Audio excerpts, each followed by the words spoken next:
All right, y'all. I'm gonna make this a brief uh, podcast tonight. I'm trying to break my thing down to be like 15 minutes. Damn it, I'm gonna give you 15 minutes. Listen here, niggas and niggas. This is what we gonna do for 15 minutes. I'm gonna tell y'all a couple stories. So I'm trying to do this on Wednesday. Every Wednesday, I'm gonna do a story time with Uncle Ed. Now I did this on Facebook, but I had to write this shit out. This time I'm gonna tell you the story, and you're gonna hear it up close and personal. So I got this cousin, God rest his soul. His name was Richard. I told a lot of guys in the barbershop about my cousin. My cousin Richard was bad as hell. Anybody from Hazehurst, Mississippi, they know. My cousin Richard, Richard Michael. Um, Man, he died tragically. He committed suicide. But Richard was bad as hell when we were little. Right? He was so bad that my dad almost permitted me not to even get around Richard. Richard was cursing at age 5. So we all knew, oh shit, here come Richard. So we knew that he was gonna be, he's gonna be a ball of trouble. So you just got to deal with him. But Richard and I went into the Navy. I went to the Navy first, and then Richard came shortly after me and came to the Navy. Um, but Richard used to like to do drugs, so he was doing mushrooms. Man, let me tell you this. So Richard was doing this mushrooms, and the Navy found out, and they kicked him out. So what did he do? Hey, cuz, can I come stay with you? Damn, Richard got to come stay with me. So he did. Now, it's kind of good having a family member with you when I was in Virginia Beach, Virginia. Kind of good having a family member with you. So I was like, okay. Uh, but that meant that I had to pay for everything, right? He got kicked out. He had no money. So that means if I went to get something to eat, I got to get two something to eat. I can't just go get me a burger. I got to go get two burgers. So I saw Richard. I said, man, after he stayed with me about a month, I was like, oh shit. This is getting good. Oh, let me tell you what I'm gonna do, Richard. I'm gonna buy you this damn bus ticket. That's what's gonna happen. We're gonna buy you this bus ticket, and then you gonna go back to Hazehurst. But one night I was like, man, I'm getting my ass out. I was stationed in Virginia Beach. I'm gonna get out and kick it. I went to this club called the Big Apple, one of the most happening spots in Virginia Beach.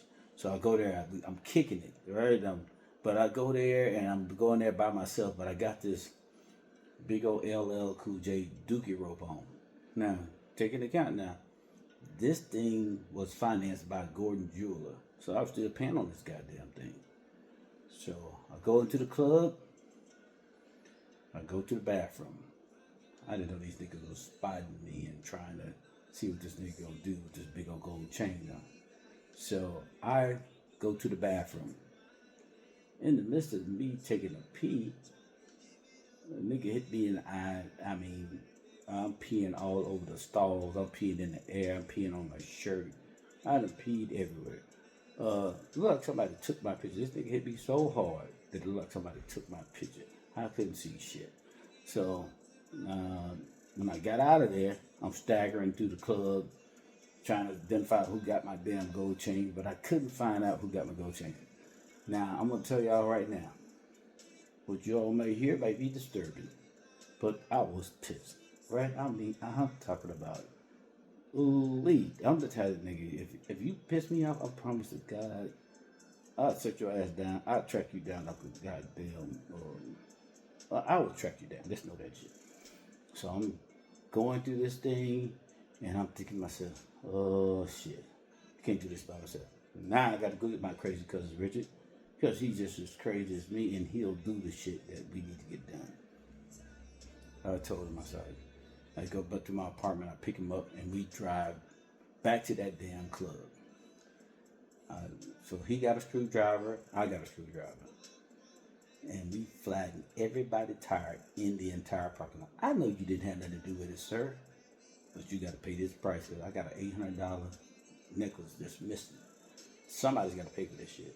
And it might well be everybody in this damn club. Because that's what I exactly did. Went in there. We took holes in everybody's tire in the parking lot. We went, because this was a time with no cameras or nothing like that, right? So we catch you. We went to the whole parking lot, busting tires. And me, I was so honored at that time and so mad and crazy. I just drove back to the parking lot just to see the carnage. To go to the parking lot, there's tow trucks every damn where. I said, that's what you niggas get. You hit me in my damn face and then you think you gonna get away with it. You got another thing coming, nigga. I promise to God, I don't care what happens. Their tires are gonna be bust and that's gonna be the end of that. But my cousin Richard, he was down for crazy stuff like that. So I'm gonna tell you another story. My cousin, now he was steal from me. Oh shit, he'll steal from me. So at the same time, I'm getting him ready to go back to Hastings, Mississippi. But my cousin, I had a lot of clothes, so I'm going looking for my shit. Can't find it. Richard, you seen my clothes? Man, I ain't seen that shirt. I ain't seen this. I ain't seen that. Okay. I get ready to go home on leave. I'm walking down the street. Richard, that look like my goddamn jersey. That look like my shirt. That look like my sweater. Nah, man, I had one just like this. It was goddamn lie. So my cousin Richard, if I'm telling y'all that he was bad as hell, he was bad as hell. Okay. So that was just one thing. Now I had to whoop his ass. Now we got to fight. So me and Richard got to fight a lot of times. Oh shit. Oh, I can't even count you how many times. One time he got to fight with me and my sister Thelma. Richard hit me in the eye while we were shooting marbles. When he hit me in my damn eye while I was shooting marbles, I was gonna get on his ass. But I couldn't because somebody grabbed me and pulled me away. And my mama saw it, and then my mama said, "Get your ass in the house." So I got in the house, but I'm sitting in my window, looking outside, crying like that Indian in that commercial with that little teardrop coming out of my damn eye. And I said, when I get out of this goddamn house, I'm gonna whoop his ass. And whoop his ass I did. As soon as my mama, it's like somebody said, release the hounds. As soon as she let me out that house, I went straight to his ass. I didn't even hesitate. I don't give a damn what happened. I don't care what kind of trouble I'm getting, but I'm gonna get on his ass. As soon as I got out of there, me and him fought for that 30 minutes. Now I beat the hell out of him, but then he talked stuff to my sister Velma. And let me tell you something. My sister, when we were younger, my sister was hell. She was hell to fight. She used to fight me a lot. And she used to whip my ass a lot. But I was trying to take it easy on her because my mom don't whoop on no girl. But my sister was no ordinary girl. She had to, she'd hit your ass and then, and then talk shit. And then, I don't gonna have that shit. So, that means that me and her was gonna get to fight. So there's a lot of times that me and her got to fight. One time we got to fight in the yard. Miss Hattie Washington called my dad. My dad got off work, came straight in there, sliding into the driveway, got out of there, pulled a limb off that tree, and beat the shit out of both of us. So let me tell you something. L.C. Stewart, my dad, he did not play any games. I could tell you, I got 5 whoopings my whole entire life. 5. Every one of them I can remember because he would beat the shit out of you and then take a break and then whoop your ass some more. But I was a mischievous kid. Let's say that. Mischievous. So I would do stuff that you probably shouldn't do, but if you dare my ass, I probably do it. So one time we sitting in the field and there is a bottle of Old Granddaddy. And see, we grew up like the Little Rascals. If you double dog dared me, damn it, I was going to do it. So they double dog dared me to drink that little bit of Old Granddaddy in the corner. I said, shit, I'm going to drink it. But when I drink it, I got messed up. And my dad beat my ass sober. You hear me? My dad did not play around, but it was a couple occasions I got away with some shit. got away from shit because my dad, he didn't want to be embarrassed.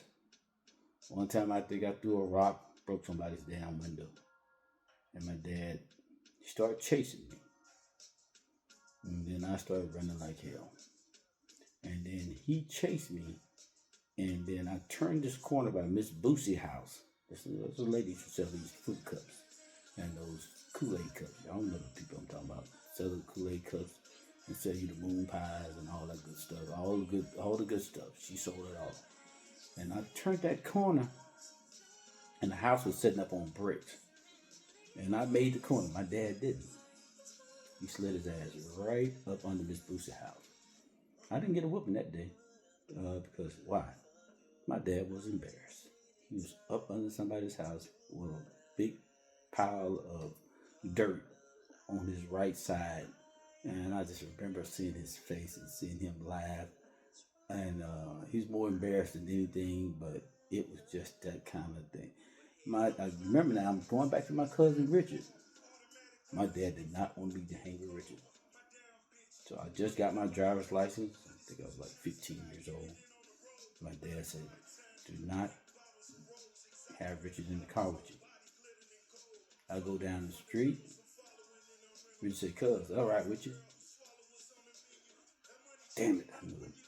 I knew it was going to be some trouble, but Richard was going to ride with me? All right, we going downtown. Now, Hazelhurst, Mississippi, like most all towns in Mississippi, is separated, black and white. So there's some white guys in the truck. They're in the middle of the street. And we trying to get by. My cousin Richard, he didn't give a damn if you was black or white. He'll curse your ass out. Get your ass out the goddamn road. That's what Richard told him. And the white boys looked at me and looked at Richard, and then he ducked his ass back in the car. And now the race is on. These white boys chasing my ass down, and I got the car, and I'm going down through our neighborhood on Monticello Street, burning the rubber. You hear me? I turned the corner, leaned it on 2 wheels almost, get to the house, slide right into the house, slide right into the driveway, and then all of a sudden, my dad knew Richard as it. My dad come out with this. We had a rifle. My dad had a .22 rifle. Came out there, and as soon as the white boys saw my dad with that rifle, they hauled ass. My dad told me to get my ass in that house. Don't come back out. But I'm gonna tell you something. My dad, like I told you, I can only remember him whooping me 5 times. Every one of them was memorable.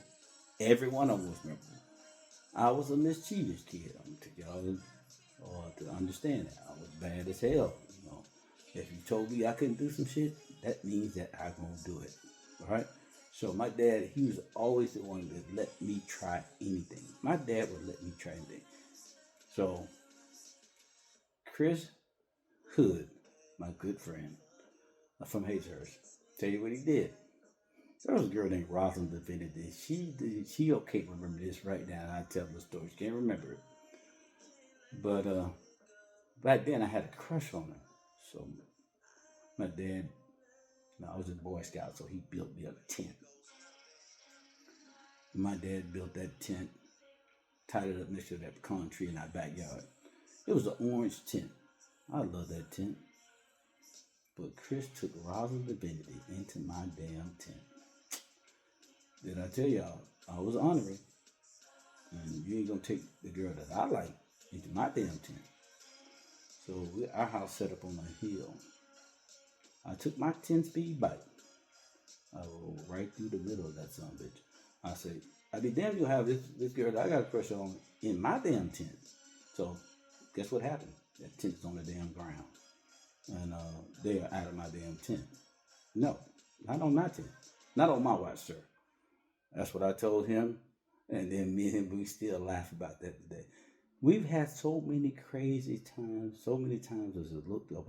We call it the Blascos. That's what we were, the Blascos. The Black Little Rascals. And I'm going to tell y'all some more stories.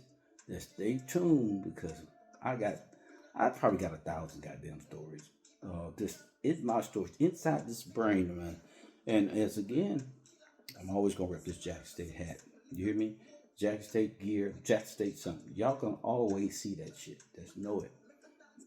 Get ready to accept it. But again, that's my 15 minutes of story time with Uncle Ed. I bid you a good day.